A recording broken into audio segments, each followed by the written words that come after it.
In Tennessee that affects family welfare payments and ties them to the children of those recipients' performance in school.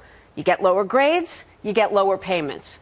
Joining us now on the phone is the sponsor of the bill, Republican State Senator Stacey Campfield, and Dr. Joanne Roberts, who has been a school superintendent in both Illinois and Michigan, where similar laws were proposed. Great to see both of you. Thanks for being with us. Actually, our first guest is on the phone. I want to ask first about what's going on in Tennessee. So, Representative Campfield, if I can ask you why you're proposing this, because you already have a measure in place that if kids don't go to school, parents lose 20% of their welfare cash payments.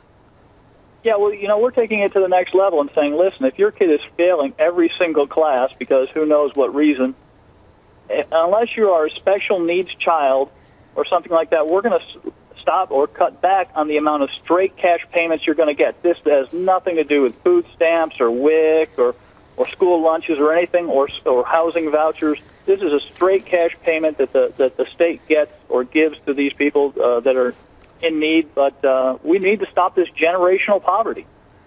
I understand your feeling is that you may be able to stop the cycle of poverty in your state by having this happen.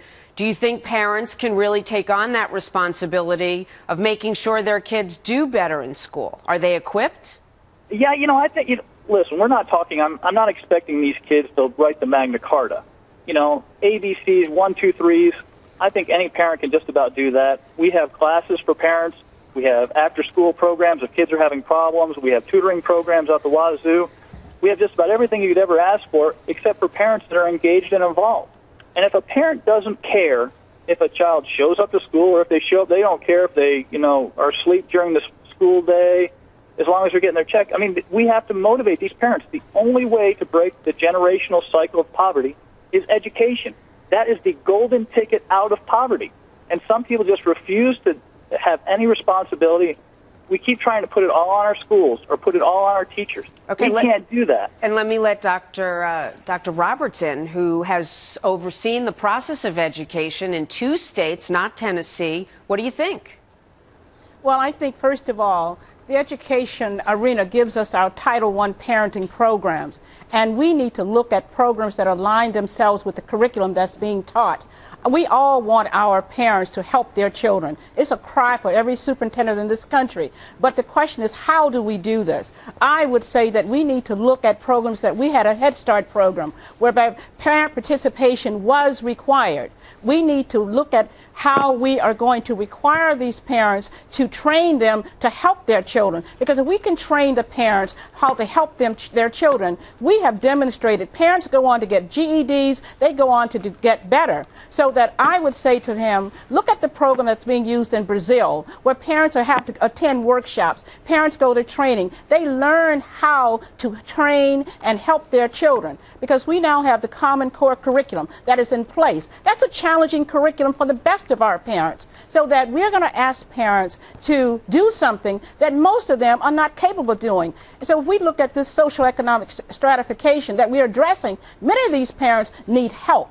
I know I've worked in the inner city of Chicago. I've been in the hardcore schools, and I have worked with parents. We know we need more parent help, but we need to put in programs that are portable, that target this population. We need to engage these parents in some focus groups. How can we best help you to help your child? Have we done that? I don't know. So because the parents have vested. When they are vested in a program, they help it to work. It sounds like a win-win. Representative Campfield, are you thinking about taking any of the money that you save and investing in parents who can then invest in their kids?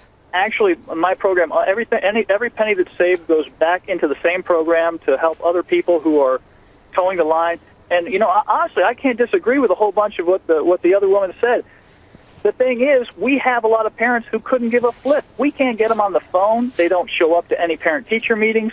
We have to find some way to motivate those parents to say, wait a second, maybe it's important if I talk to the teacher once a year at least, or to see how my son or daughter is doing. Dr. Roberts, should this be a model for other states to consider?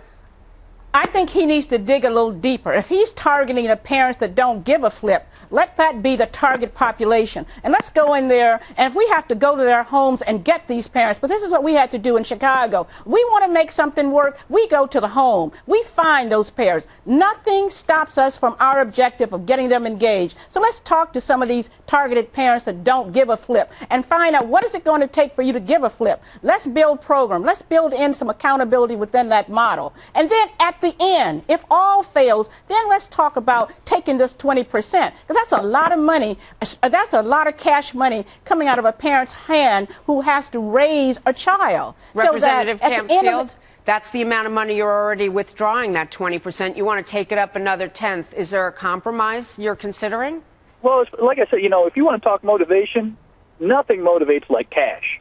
And when somebody says, wait a second, my kid's failing, maybe there's a problem because I'm not getting as big a check as I was getting, maybe a parent will say, hey, wait a second, maybe I should talk to the schools. Maybe I should return their calls. We have teachers who are calling. We have after-school programs for parents. We have after-school tutoring programs for our students. But we can't get parents involved. We have hit a brick wall. Now, we can search out these parents, but sometimes it's very, very difficult. If a parent is self-motivated, they show up. When they realize there's some skin in the game for themselves, they show up and they take an active part, and then these kids start succeeding. This is like New York Times has said this is successful on a staggeringly enormous scale. It's the most important anti-poverty program ever. Dr. This Roberts, is something we need. And Representative Campfield, thank you so much for weighing in on this important issue. Thank you so much. Thank you.